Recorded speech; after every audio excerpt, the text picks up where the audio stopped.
ያሬድ ባይ አመሰግናለሁ። የሲዳማ ዛሬ ሻምፒዮን ሆናችሁን አረጋግጣችኋል። ምን ተሰማ?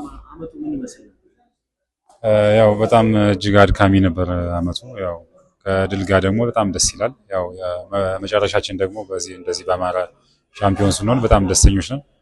ያው ብዙ አሪፍ ነገሮችንም ደካማ ነገሮችንም አሳልፈናል። እንግዲህ በፈጣሪ እርዳታ እዚህ ደርሰናል። ሻምፒዮን ሆናል ከፋሲል ጋር። አሁን ለሁለተኛ ጊዜ ደግሞ ከሲዳማ ጋር ሻምፒዮን ሆናል።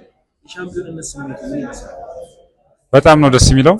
ያው እንግዲህ ሻምፒዮን ስትሆን በጣም ብዙ ነገሮች አብረው ተከትለው ይመጣሉና በጣም ደግሞ አመቱን ያሳለፍንበት ነገር ያኔም በፋሲልም አሁንም በሲዳማ ደግሞ በጣም እጅግ ደስ የሚል ነገር ነበር። አሁን በፋሲልም ብዙ 10 ምናምን ጨዋታ አልተሸነፍንም፣ 18 ምናምን ጨዋታ አልተሸነፍንም ነበር። አሁን ደግሞ ሲዳማ መሀል ላይ ትንሽ መንገጫገጮች ነበሩ፣ ግን ከዛ ነገር አገግመን ደግሞ ሻምፒዮን ለመሆን በቅተናል። ቡድን ውስጥ የተለየው ነገር ምን ነበር? ሚስጥሩ ስኬት ያበቃችሁ የኢትዮጵያ ዋንጫ ፍጻሜ ተፋላሚ ምን የተለየ ነገር? አንድነታችን ነው። በቃ ሌላ ምንም ነገር የለውም። ያው በጣም አንድ ነን። ስንሸነፍም ስናሸንፍም ውስጣችን ስፒሪታችን በጣም ጥሩ ነበር። አንድነታችን ነው። ይሄ ዋንጫ አምበል ሆነ አንስታል። ይህንን ዋንጫ ለማን አበርክተው? ለቤተሰቦች። እሺ